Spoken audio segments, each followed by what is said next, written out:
నమస్తే రైతులందరికీ, మీరు చూస్తుంది ఫార్మర్ లైఫ్. మనం ఈ వీడియోలో ఏదైతే స్ప్రెడర్ ఉందో ఈ సిలికాన్ స్ప్రెడర్ గురించి పూర్తి వివరాలు తెలుసుకునే ప్రయత్నం చేద్దాం. ఇది రైతులు ఎప్పుడెప్పుడు వాడాలి, ఎందుకు వాడాలి అనే దాని గురించి కూడా పూర్తి వివరాలు తెలుసుకునే ప్రయత్నం చేద్దాం. ఇది దాదాపు ఈ స్ప్రెడర్ అనేది రైతులందరికీ చాలా అపోహ ఉన్నది. ఏమైనా అంటే ఓన్లీ వర్షం కొట్టే టైంలో దీన్ని యూజ్ చేయాలని అని అనుకుంటున్నారు. చాలా ఫెర్టిలైజర్ షాపులు కూడా దీన్ని గమ్మని కూడా రైతులకు చెప్పడం వల్ల ఇది చాలా మంది ఎక్కువ యూజ్ చేయడం లేదు.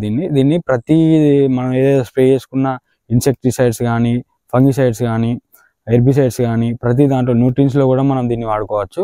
ఈ స్ప్రెడర్ యొక్క పనితీరు గురించి మనం తెలుసుకుందాం. ఇప్పుడు ఈ స్ప్రెడర్ అనేది మనం ఒక చిన్న పంప్ అయితే మనం 5 ml వరకు వేసుకోవచ్చు. పెద్ద పంప్ అయితే దీన్ని 6 నుంచి 7 ml వరకు వేసుకోవచ్చు. మనం మందులో కలుపుకున్నప్పుడు ఇది ఆ మందు అనేది ఒక 60 నుంచి 70% పనిచేస్తే ఇది కలుపుకోవడం వల్ల మనం 100% రిజల్ట్స్ చూడొచ్చు. ఈ స్ప్రెడర్ అనేది ఆకు మీద పడడంతో ఆ ఆకు అడుగు భాగం వరకు వెళ్ళి మొత్తం ఆకు మొత్తం కూడా స్ప్రెడ్ అయిపోతుంది. అంతేకాకుండా ఇది మందు అనేది ఎక్కువ వేస్ట్ కాకుండా ఉండేది. ఇప్పుడు మనం ఎక్కువ మందు కొట్టినప్పుడు అది కిందికి జారిపోయే అవకాశం ఉంటుంది. కానీ ఇది మనం పెట్టుకుని దానికి అంటిపెట్టుకొని ఉండడం వల్ల, ఆకు అంటిపెట్టుకొని ఉండడం వల్ల ఏదైనా దోమ కానీ, పేను మొక్క కానీ ఇలా ఉన్నప్పుడు తొందర చనిపోయే అవకాశం ఉంది అవి కూడా. ఇప్పుడు ఈ స్ప్రెడర్ని మనం టెస్ట్ చేసి చూద్దాం. ఇది ఏ విధంగా వర్క్ చేస్తుంది, ఎట్లా దీని పనితనం ఎట్లా ఉంటుంది అనేది ఇప్పుడు టెస్ట్ చేసి చూద్దాం. ఇప్పుడు ఈ స్ప్రెడర్ని మనం చెక్ చేసి చూద్దాం. ఏ విధంగా ఇది స్ప్రెడింగ్ ఏజెంట్గా ఎట్లా పనిచేస్తుంది, ఏ విధంగా స్ప్రెడ్ అవుతుందో ఇప్పుడు మనం టెస్ట్ చేసి చూద్దాం. ఇది వాటర్ మనం అందులో ఒక డ్రాప్, ఇందులో ఒక డ్రాప్ తీసుకుందాం.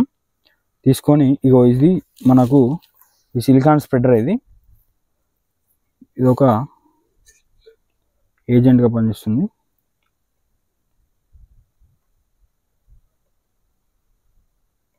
ఈ విధంగా స్ప్రెడ్ అవుతుంది. మొత్తం ఆకు కింది పైన మొత్తం స్ప్రెడ్ అయిపోయి మనకు ఎఫెక్టివ్గా పనిచేయడానికి, మనం కొట్టిన మందు కానీ ఇంకేదైనా కూడా ఎఫెక్టివ్గా పనిచేయడానికి ఇది బాగా వర్క్ అవుతుంది.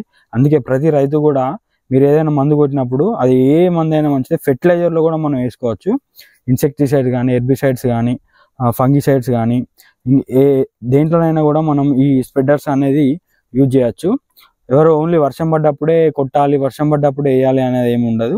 కాబట్టి అందరు కూడా దీన్ని యూజ్ చేయొచ్చు.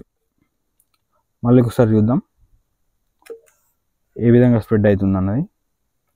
మొత్తం కూడా ఆకు కింది భాగం నుంచి పై భాగం వరకు మొత్తం స్ప్రెడ్ అయిపోతుంది.